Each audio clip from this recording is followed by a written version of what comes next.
Subscribe பண்ணுங்க. அப்படியே பக்கத்துல இருக்க பெல் ஐகானையும் பிரஸ் பண்ணுங்க.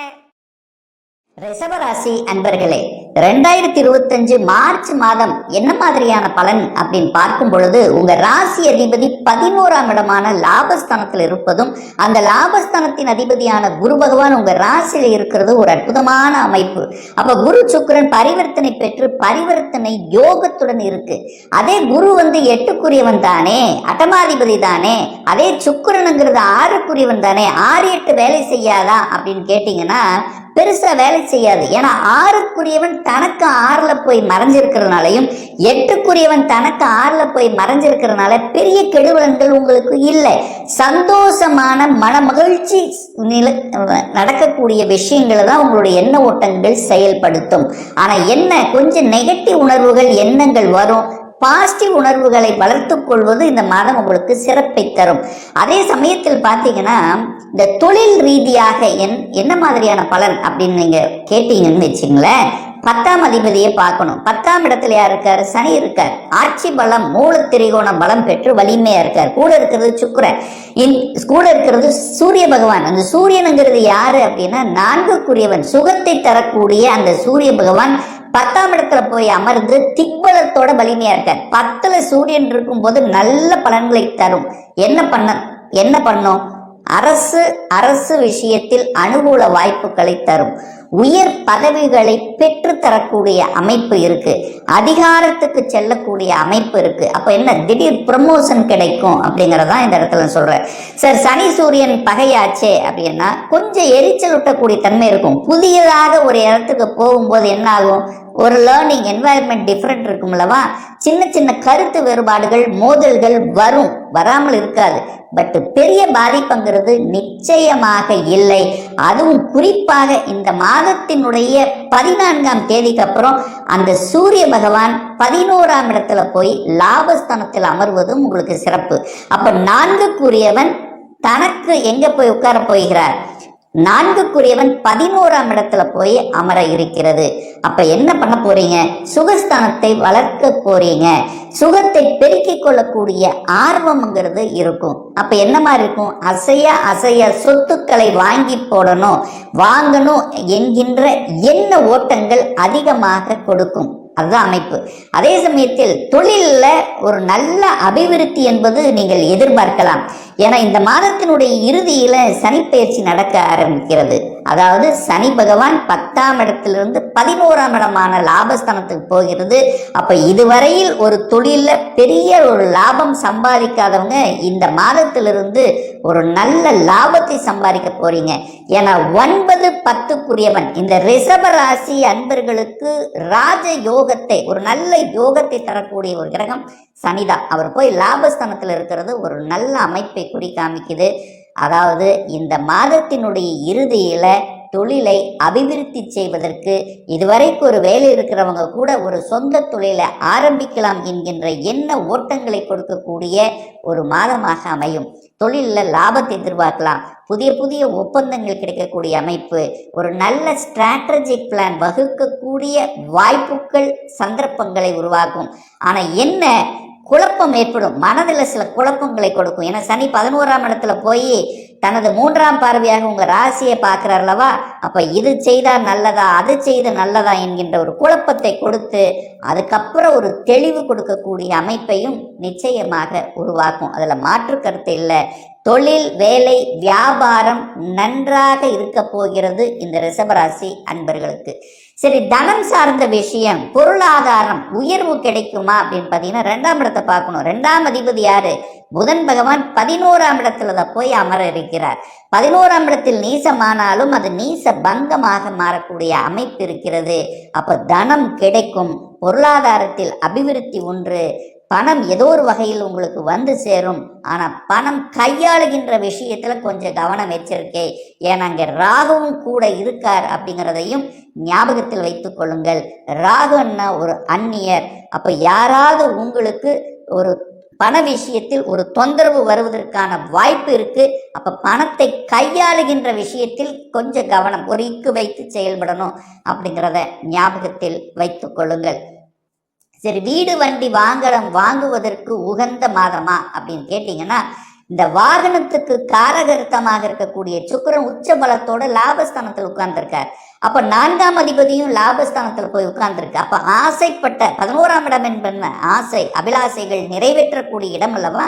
அப்ப ஆசைப்பட்ட ஒரு வாகனங்கள் வாங்குவதற்கும், ஆசைப்பட்ட வீடு வாங்குவதற்கும், அல்லது வீடை கட்டலாம் அல்லது வீட்டை ஆல்டர் பண்ணலாம். ஸோ இந்த மாதிரியான வீடு சம்பந்தப்பட்ட சில விஷயங்கள் உங்களுக்கு அனுகூலத்தை ஏற்படுத்தும். வீடு கட்டி ஏன் வாடகைக்கு விடக்கூடாது, வாடகையினால நமக்கு ஒரு நிரந்தர வருமானம் வருமே.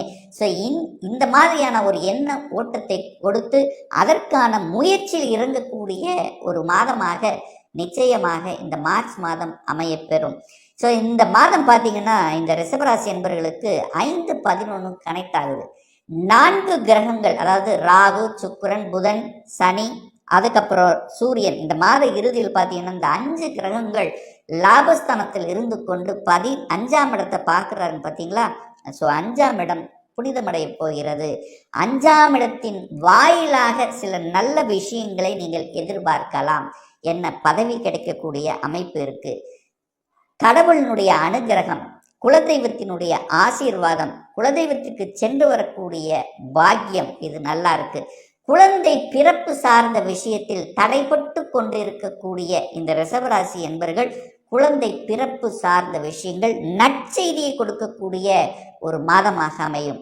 ஸோ அந்த நற்செய்தி அப்படிங்கிறத எதிர்பார்த்து அதன் மூலமாக குடும்பத்தில் சின்ன சின்ன கருத்து வேறுபாடு, அல்லது குடும்பத்தில் பிறந்தவர்கள் கூட அந்த தாய் தந்தையோட சின்ன சின்ன கருத்து வேறுபாடு, இப்படியெல்லாம் ஏதாவது ஒரு விஷயத்தில் இருந்தவங்களாம் ஒன்றிணையக்கூடிய ஒரு பாக்கியத்தை தரக்கூடிய அம்சம் இந்த மார்ச் மாதம் உண்டு அப்படின்னு சொல்லுவேன்.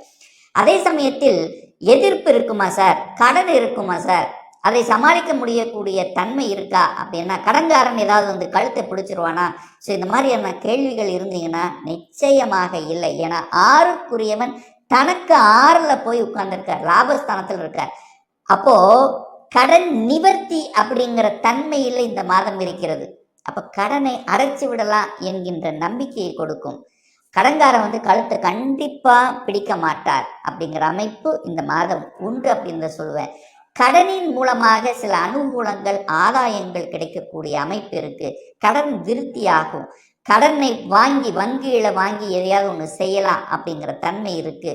அதே சமயத்தில் எதிர்ப்பாக இருந்தவர்களும் கூட கொஞ்சம் நண்பர்களாக மாறக்கூடிய தன்மைங்கிறது இருக்கு. அல்லது நீங்க என்ன எதிர்ப்பாளர்களை விட்டு விலகி விடுவீர்கள். ஸோ பெரிய எதிர்ப்புங்கிறது இல்லை. சின்ன சின்ன உடல்நல தொந்தரவு ஏதாவது இருந்தாலும் அது சரி செய்யக்கூடிய தன்மை தான் இருக்கு. ட்ரீட்மெண்டால் சரி செய்யக்கூடிய தன்மை. ஒரு ஹெல்த் பிரச்சனை வருதுன்னா கொடுக்கறது 6ஆம் பாவம் அப்படின்னா அதை நிவர்த்தி செய்வதற்குரிய பாவம் 11ஆம் இடம். ஸோ அந்த இடத்தில் 6ஆம் அதிபதியான சுக்கிரன் 11ஆம் இடத்துல இருக்கும்போது ட்ரீட்மெண்ட்டால ஏற்கனவே உடல்நலத்தில் பிரச்சனை இருந்தவங்க கூட இந்த மாதம் அது சரி செய்யக்கூடிய அமைப்பு, சந்தர்ப்பங்கள் இருக்கிறது அப்படிங்கிறத ஸ்ட்ராங்கா சொல்லலாம். திருமணம் சார்ந்த சுப காரியங்கள், குரு 7ஆம் இடத்தை பார்க்கிறார். 7ஆம் அதிபதி 2ஆம் இடமான குடும்பஸ்தானத்தில் இருக்கு. கலத்திரக்காரகன் சுக்கிரன் 11ஆம் இடத்துல இருக்கு. பாக்யாதிபதியும் 11ஆம் இடத்துக்கு போக போறார். ஸோ அப்ப என்ன, நல்ல விஷயங்கள் நடக்கக்கூடிய, நல்ல பாக்கியங்கள் கிடைக்கக்கூடிய, திருமணம் விஷயத்தில் தடைப்பட்டு தாமதப்பட்டு அதனால பல இன்னல்களோட இருக்கக்கூடிய அத்துணை ரிஷபராசி என்பவர்களுக்கும் நல்லது நடக்கக்கூடிய, நல்ல முயற்சிகள் இருக்கக்கூடிய, பெரியோர்களுடைய துணையோட, கடவுளினுடைய அனுகிரகத்தோட, நீங்கள் எத்தனை தெய்வத்தை வழிபட்டீர்களோ அந்த தெய்வத்தினுடைய அனுகூலத்தோட, ஏன்னா 5-11 கனெக்ட் ஆனாலே இயற்கையாகி அந்த இறைவன் கொடுத்த அந்த வரம் என்பது இந்த மாதம் உங்களுக்கு சிறப்பு பெறும் அப்படின்னு சொல்லுவேன். தந்தையால இந்த மாதம் நல்லவைகள் நடக்கக்கூடிய தன்மை இருக்கு. தந்தை வர்க்கம் ரீதியாக அல்லது சொத்து பிரச்சனை, அதாவது சொத்துக்கள் ரீதியான பாக பிரச்சனை, இந்த மாதிரியான இருக்கிறவங்களை பேச்சுவார்த்தை மூலமாக சரி செய்யக்கூடிய சந்தர்ப்ப சூழ்நிலைகளை உருவாக்கும். அதை நீங்க யூஸ் பண்ணிக்கிறது இந்த மாதம் சிறப்பு பெறும் அப்படிங்கிறத ஸ்ட்ராங்கா நம்ம சொல்லலாம். அதே சமயத்தில் பார்த்தீங்கன்னா வெளிநாடு செல்லக்கூடிய யோகம் இருக்கா நீங்க கேள்வி கேட்டீங்கன்னா நிச்சயம் உண்டு. ராகு 11ஆம் இடத்தில் இருக்கார். 11ஆம் இடத்தில் அத்தனை கிரகங்களும் இணைகிறது. ஸோ 11ஆம் இடத்தில் இருக்கக்கூடிய அத்தனை கிரகங்களும் பெரிய கெடுதல்களை செய்யாது. அது யாராக இருந்தாலும் 11ல் இருந்து அது நன்மை செய்யும் என்கின்ற அமைப்புக்கேற்ப இந்த மாதம், இந்த மார்ச் மாதம் நல்ல நல்ல விஷயங்கள், நல்ல செய்திகளை கிடைக்கக்கூடிய ஒரு அற்புதமான ஒரு மாதமாக திகழும்ங்கிறதுல மாற்று கருத்தே கிடையாது. ஸோ நல்ல தெய்வ வழிபாடு, உங்களுடைய குலதெய்வ வழிபாடு ரொம்ப ரொம்ப ரொம்ப இம்பார்ட்டன்ட் அப்படிங்கிறத ஞாபகத்தில் வச்சுக்கோங்க. அதே சமயத்தில் பார்த்தீங்கன்னா இந்த அதாவது மாசி மகம் அப்படின்னு சொல்லக்கூடிய தன்மை 12/3/2025 அன்று நடைபெறுகிறது.